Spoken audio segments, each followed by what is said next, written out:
Hi and welcome. So now we're going to talk a little bit about how to open a conversation because maybe you're asking yourself, well, okay, knowing the alphabet in any language is fine, but you want to actually be able to talk to people. So how can you talk to people? So the typical Tibetan greeting in exile, not so much in Tibet, is tashi delek. So how do you spell tashi delek? Tashi delek is starts with a pa, so pao, pao, ka, rata, ta. So that's your ta, the retroflex T sound. Then shi is the high tone shi, sha, right? Sha, gigu shi, sa, shi. No major change in the pronunciation there. Tashi. And tashi means, I guess I find the easiest way to translate it in this context is auspicious. Lucky, auspicious, something like this. Tashi. And then you have, and there's in Tibetan, there's no spaces between words, only between syllables. So tashi, because that's the first two syllables. Then the next word is delek. So delek again with a pa in front. Then ta, dringbu de, pao, ta, dringbu de. And then you have lek, la, dringbu le, ka, sa, lek. And let's put a she at the end because that's the end of the phrase. So two words, four syllables. Tra, shi, de, lek. So delek means goodness. It's kind of the easiest way to express it. So auspicious goodness.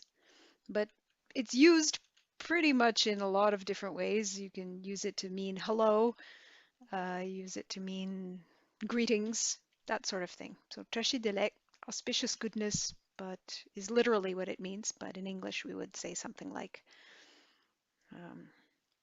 hi, hello. So then if you want to ask, how are you? In English, we say, how are you?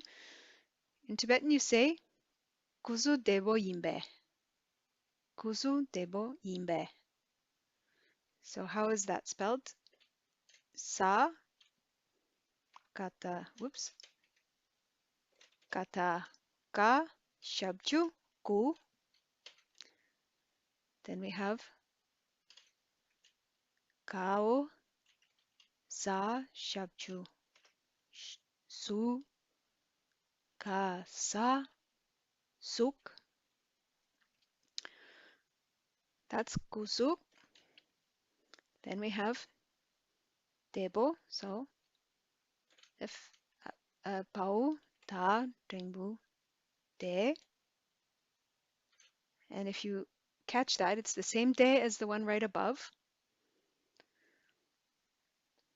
Bo, pa naro bo, yin, ya gigu yi na yin, be. Oops, ba sa be. And then we end the phrase. So let's have a look at how this breaks down. Ku is body. So kuzu is essentially your body. Debo, well. So here it was goodness. Here it's well, right? Good and well, they're related. Debo. Yin is like am, are, depending on the context, but it's a more of a personal am, are, like related to your body or your identity. Yin, and then be is kind of like a question mark.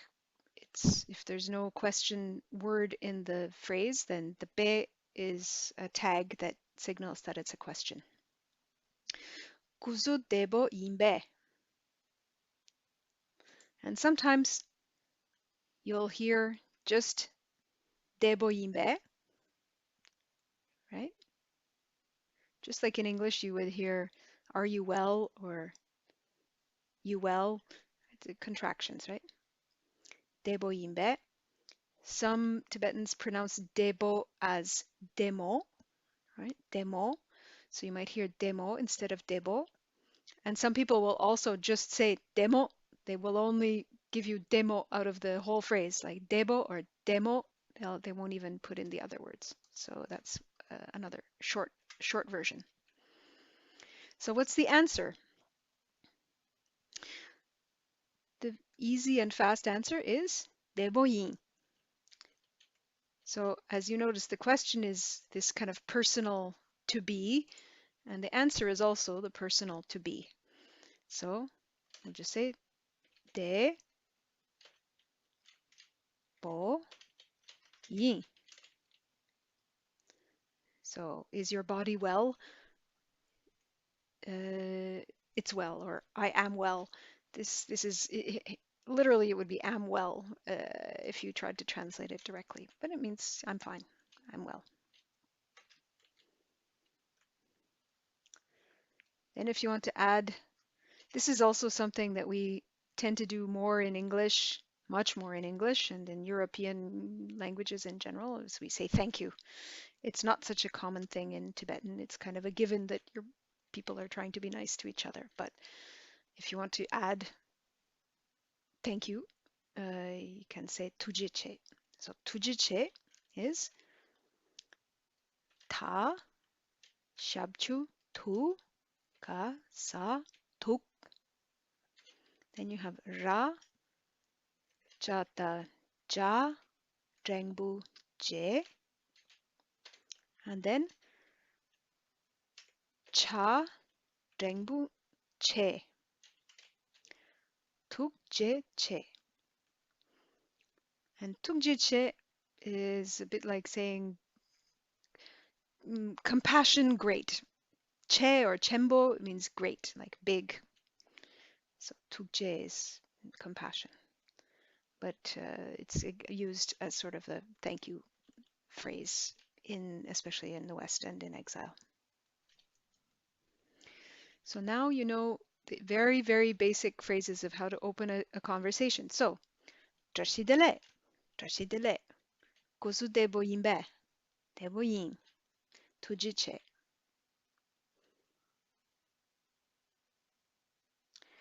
So then, if you want to ask the person in return, like for example, and how are you?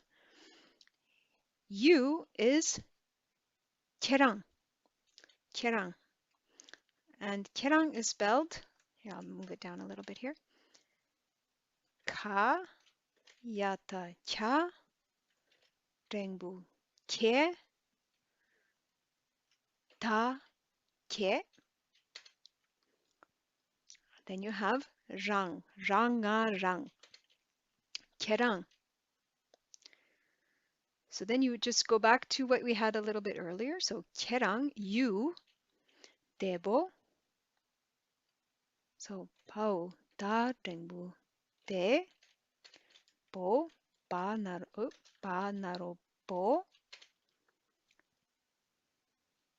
And then yin, ya, gigu, yi, na, yin. And then the question tag, ba, sa, be. So, kerang, debo, yin, be. Are you well?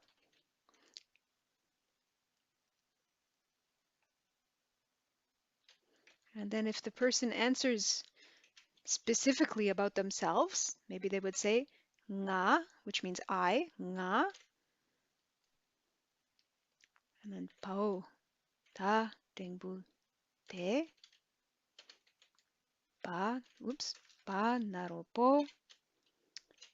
Ya, gigu, yi, na, yin. Be, ba, sa, not debo yin. Sorry, I went too far there. Nga debo yin. Nga debo yin. You'll notice that many Tibetan people don't have the habit of using nga a lot and sort of try not to say I all the time. It's kind of in keeping with Buddhist teachings about trying to quiet your ego a little bit. So that's one thing to note that you'll notice in Tibetan sentence structures. They tend to be a bit more phrased so that you can avoid talking about me all the time. So let's try from the beginning again here. Tashi delek kosu debo yinbe, debo yin, tujiche. Keran debo yinbe, nga debo yin.